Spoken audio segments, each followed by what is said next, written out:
So good afternoon, everyone, and on behalf of Learning Waves and the IBI, it's my great pleasure to welcome you to Radio Days Ireland 2023, live and in person. Absolutely, and it's been said before, but hard to believe that it's 3 years since we were last here, and if I remember correctly, we were all feeling a bit under pressure, but I get the sense that people in radio are feeling up for it. We're proud of what we've achieved. We've come through a lot of struggles, and we're moving ahead. We have a very busy agenda. We have great speakers coming up, but just to say I'd like to thank our sponsors, the BAI and IMRO, who've been very good to us and who we'd like to express our thanks to. We're at an exciting time.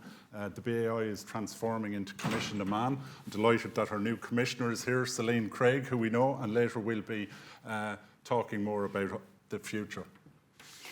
Like PJ and Jim have already spoken about what the industry, I suppose, as well as the rest of the world has been through over the last 3 years.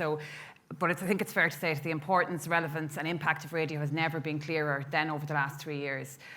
We kept people informed about issues that were literally life and death. We provided company for them in moments when every other norm in their life had been disrupted. And we provided a trusted place for them to get answers to questions that they couldn't ask anyone else.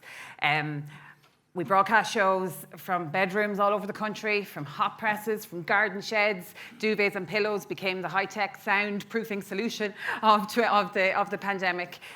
But our teams, the teams that we work with, really rose to the challenge. Our on-air teams went above and beyond to deliver a non-disrupted service to our listeners and continued to push the boundaries of creativity while they were doing so.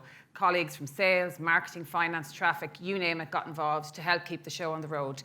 And our tech teams, well, quite frankly, we wouldn't have been on air without our tech teams, so they deserve huge credit. And I remember in this time 3 years ago wondering how we would actually literally keep the show on the road, how radio would keep going through it, but we did. And we'd like to thank people who helped us from the BAI, Skillnet, and indeed the government whose support was very important. And my God, how listeners responded. We hear about podcasts and they have an important role to play, but good old FM and listening to the radio through your phone or whatever it is, the radio, 78% of adults listen to a radio station every day.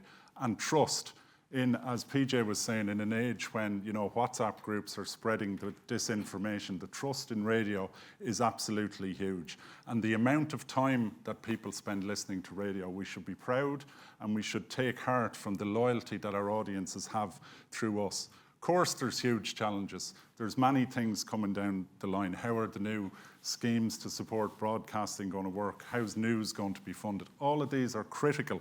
But what we want to do is we want to celebrate radio. We should be proud of radio because it's a very powerful medium.